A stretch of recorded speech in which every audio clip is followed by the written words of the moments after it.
Check that mic, G. See if you're still out there, G. Y'all still listening to me? All right, all right, all right. Let's see. Making sure. I was checking, just moving a couple of vehicles around in the yard, and I got a call from. Let me see. Let me make sure that I'm live. Maxine, if you're out there, hit me, Max. Let me see. Let me go in here and check my own system.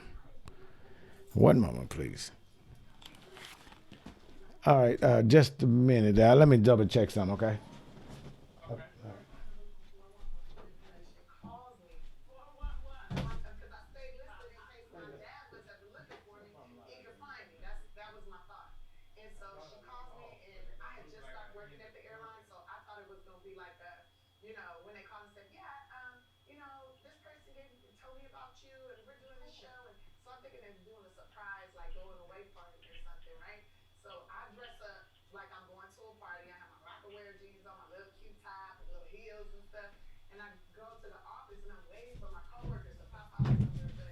Oh.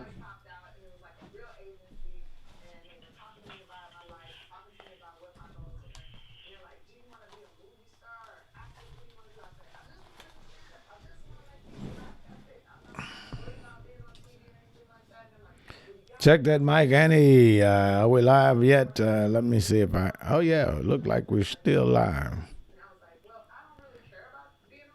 Okay, one moment, please. One moment. One moment. One moment. Check that mic, GHines again.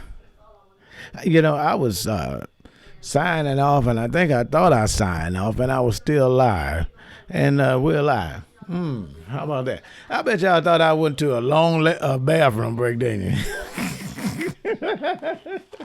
Hold on just a second, ladies and gentlemen.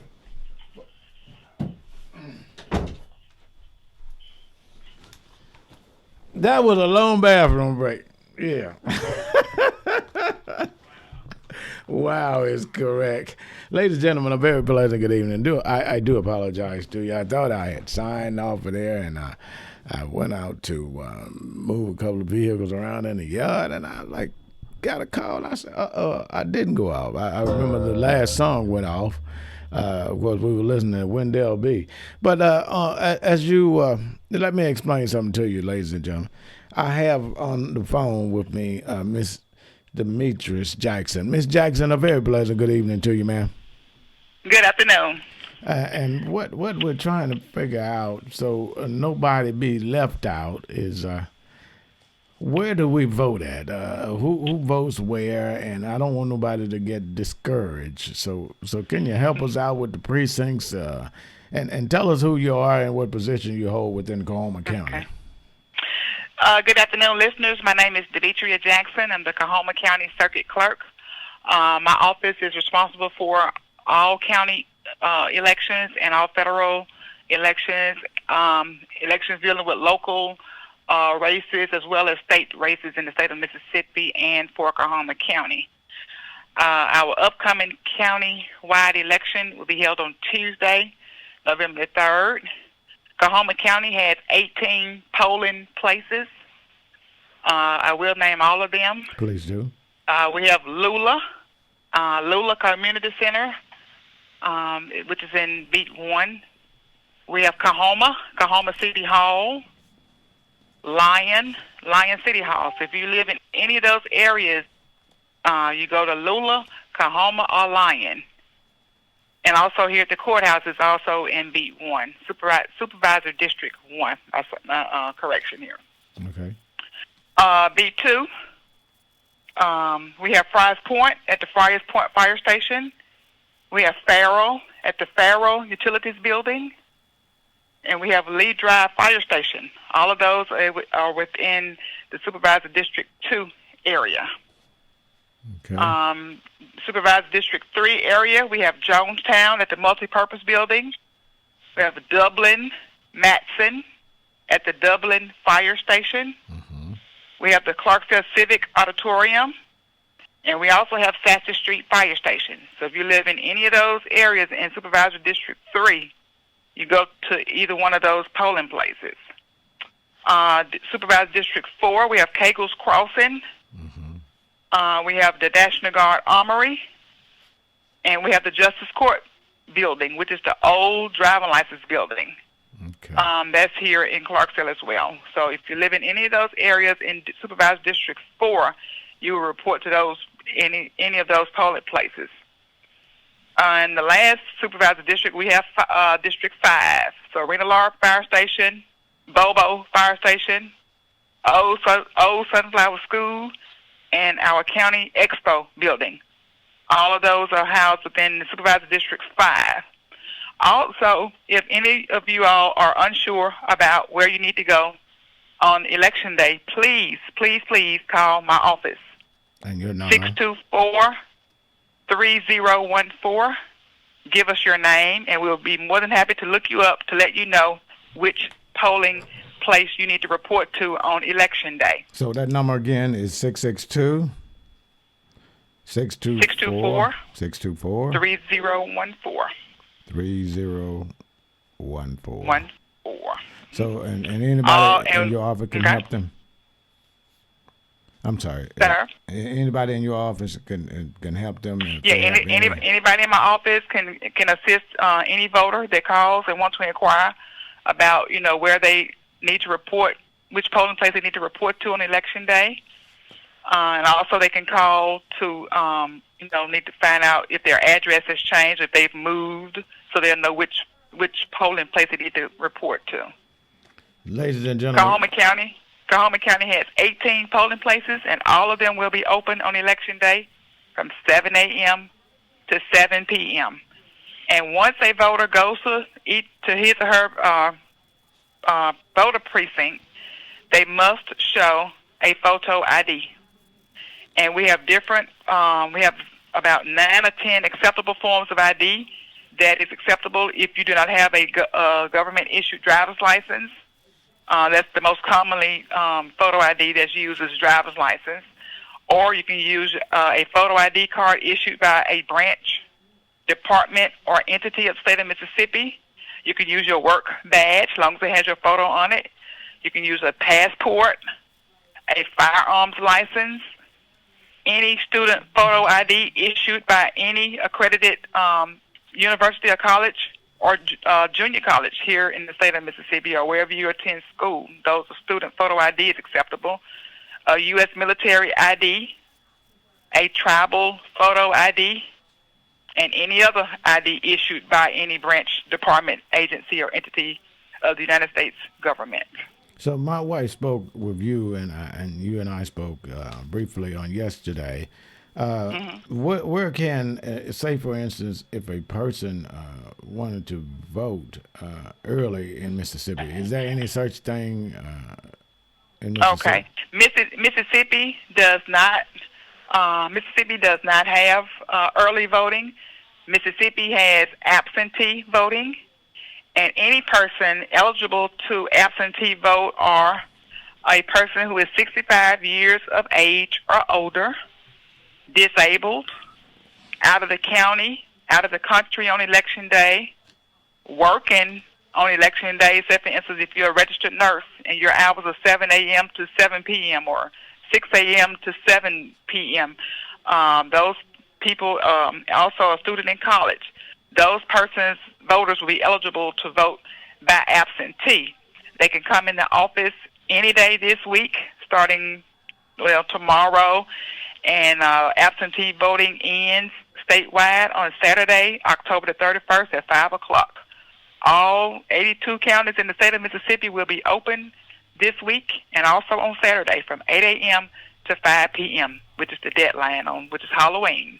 So all circuit clerk's offices will be open, and any person that wishes to vote by absentee, if you're 65 years of age or older, you're disabled, you're out of the county, out of the country on Election Day, you're working during polling times, you're a student in college, you're eligible to vote by absentee. So how is the voting looking so far? I know you've been busy. As of yesterday, because we opened yesterday to noon, we had 1,055 absentee voters that have come in between September the 21st up until yesterday.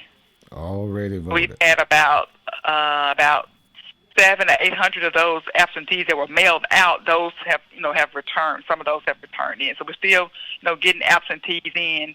So my thing is, once a ballot is issued and mailed out to the voter, we need it back as quickly as possible.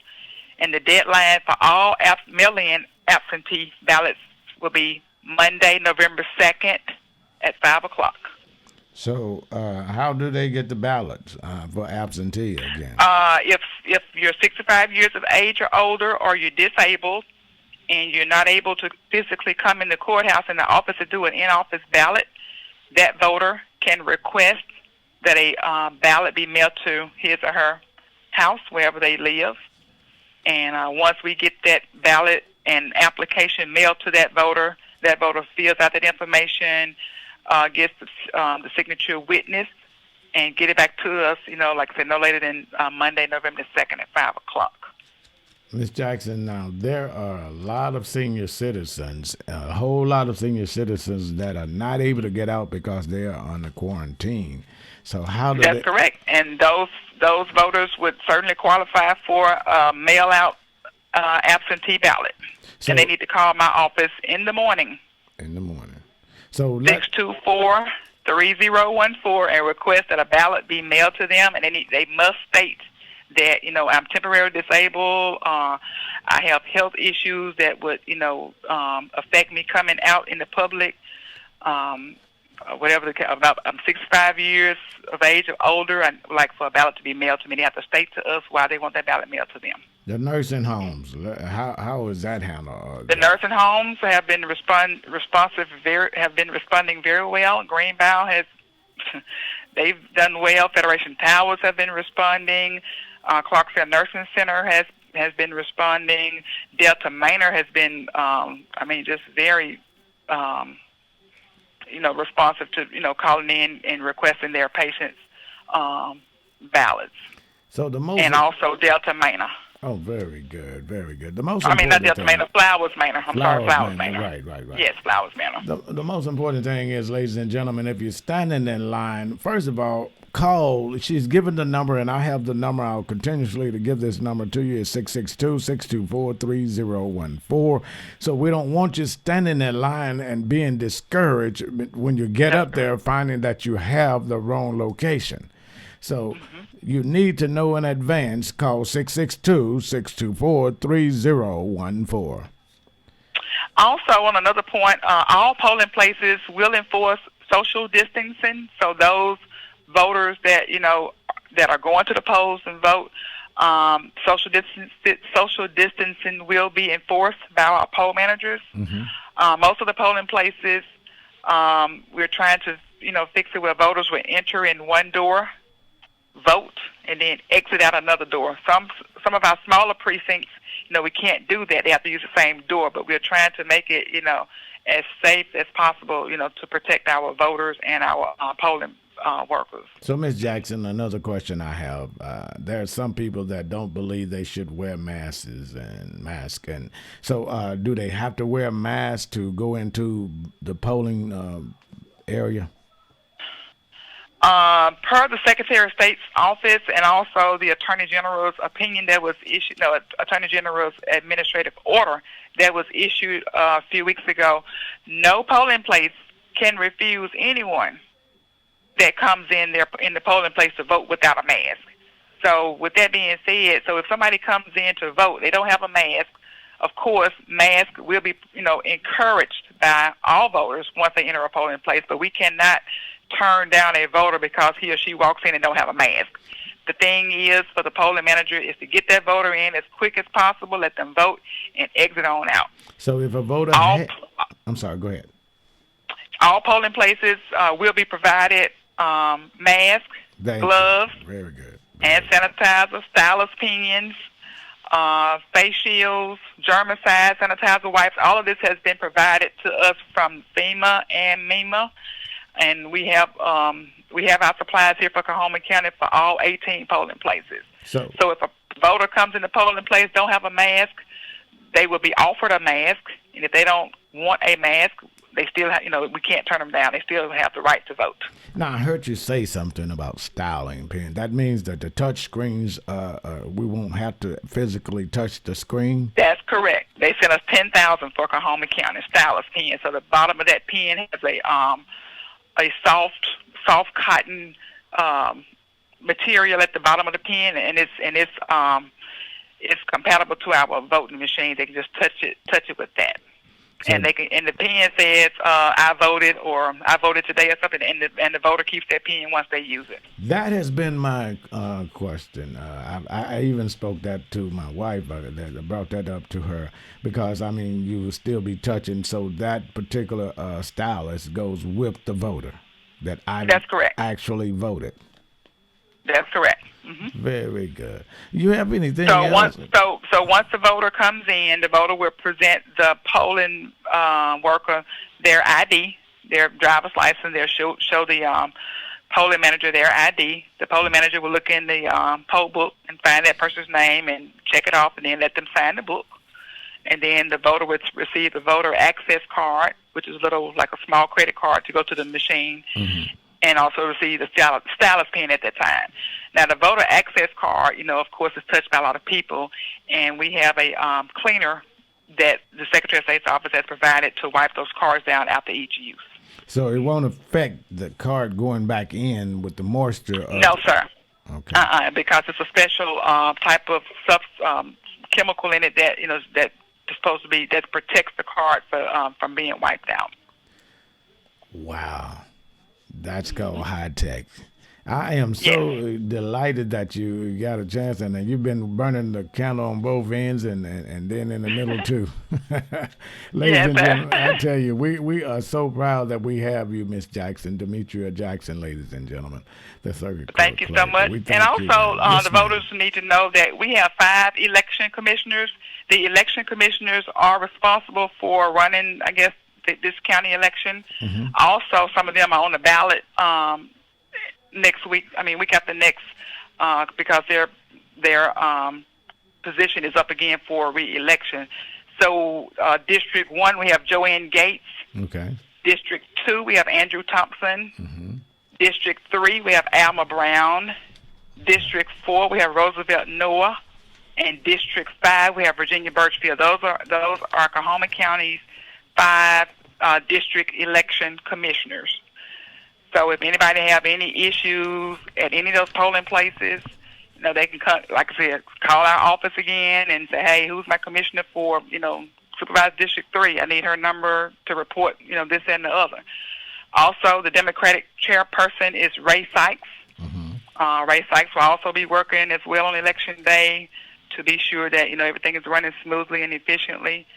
And of course, like my office and staff, and of course, the Mississippi Secretary of State's election division. So all of us will be available on election day if any voter has any questions about anything. I got one. We also have poll watchers coming from the Attorney General's office. We don't know which precincts they'll be in, but they will be in town to be sure that the polling places are running, like they're supposed to. I got 2 more questions. Will the Sheriff Department be circulating around the communities and all the polling sites to prevent any voter intimidations or voting depression?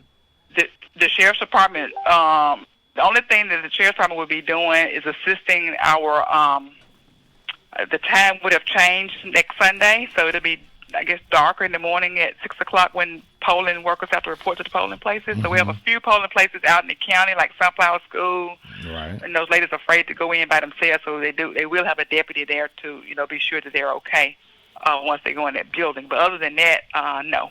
I have another question. Now, okay. There are people that will not be able to understand nonpartisan. What does that mean so they can be able to know and who they're voting for that says nonpartisan? What does that mean? Nonpartisan means that a candidate is running no party at all. Mm-hmm. That would be like your judges. Let's see. Let's pull up my ballot and see who's nonpartisan. I can see one like Kenny Griffiths and Latrice Westbrook. Yeah, those are judges, so they're nonpartisan.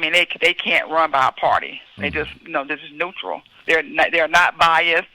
They're just, They don't run Democratic or Republican.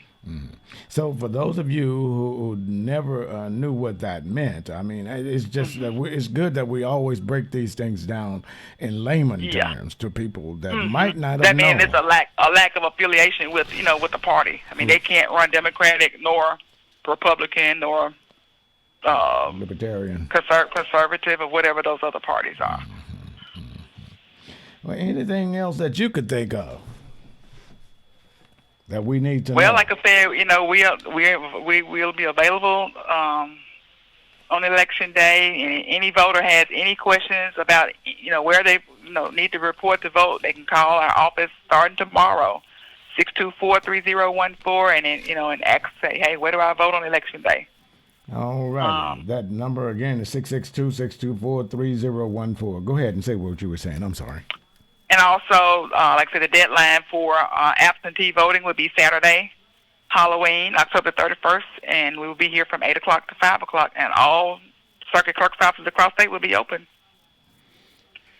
Ladies and gentlemen, Miss Demetrius Jackson.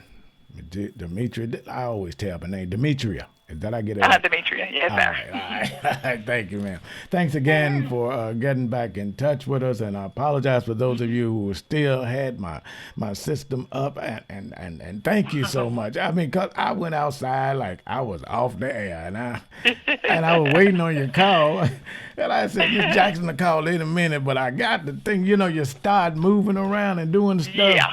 and I just forgot I was on air. And also, we have a couple of initiatives on the ballot. Glad you brought that up. They're trying to legalize marijuana in the state of Mississippi. That's on the ballot, and of course, our state flag is also on the ballot, along with our other state offices. So the state flag has already we've already got choices. So that what we voting Yeah, we just on, have that one choice, and if voters like it, they can vote yes. If they don't like it, they can vote no. Okay. And speaking of the marijuana, now there are two different things I understand that we'll be voting for the legalizing of the marijuana, and who should, of course, this is prescription marijuana, and who should be distributing the marijuana. So who all are up to distribute it? There's the doctors, and there are the state officials. It'll be the doctors, and what they're saying is, my understanding is, anybody that has a medical issue, say for instance like lupus or rheumatoid arthritis or some type of pancreatic cancer, anything that has a lot of pain, would be eligible for this medical marijuana should it's passed. Yeah. And then there'll be pickups, like something like a pharmacy they'll pick up, or That's correct. Mm-hmm. And Representative Payton can give you a little bit more information about that, because like I said, he's at the legislature when this bill was passed. Right, and I'm looking forward to hearing. So he can give you a little bit more information about it, but that's my understanding of it. Okay. Well, a person with a debilitating medical condition. So, like I said, lupus, Crohn's, anything that's very painful to a person. Okay. Thank you so much. You have been so informative to us, and we appreciate you. And ladies and gentlemen, we appreciate thank you as well. Yes, ma'am. And if you have any other issues that might come up, you have my number, and you're welcome to call. This program is on the air every evening at 8 o'clock. Oh, okay. Yes, ma'am. Okay. Monday through Friday, and just awesome. So let us know, and we'll get it out. And I want to thank our mayor, our illustrious mayor Chuck Espy, for making this happen. Okay. Yes, sir. Thank you so much, Miss Jackson. Yes, sir. All right, you all have a good night. Thank you, and get some rest. All right, we'll do. All right, good night now. Good night. All right. Ladies and gentlemen, from circuit clerk here in Coahoma County, Ms. Demetrius Jackson just informed us that you can call her office anytime between Monday through Friday. The number is 662-624-3014. And you have any questions, and if you like to hear about what she said, you can always go back on my Facebook page, Keeping It Real with GHinesJr, or go to my YouTube channel and playback. Demetrius Jackson. I'll name this episode hashtag Demetrius Jackson and Circuit Clerk's Court about voting. And you could go to either one, to my Facebook, Keeping It Real with G. Hines Jr., or to my YouTube channel, Keeping It Real with G. Hines Jr. All righty. Thank you again. And I do apologize. I thought I had signed off when I took Wendell B music out of the rotation, but I did not, and I was outside just doing what I do, staying busy. But thanks again, ladies and gentlemen, and telephone, and you tell a friend to get to the poll on Tuesday, November the 3rd, and cast their vote. And remember in your prayers those that have lost loved ones just recently and those that have lost loved ones due to complications of COVID-19. Keep in mind those that are in the hospitals and on the sick beds in the hospitals, on the sick bed at home. Just pray for one another. I'm George Hines, Keeping It Real on G. Hines Keeping It Real Radio Podcast. Good night, y'all. This time I'm gone. Peace.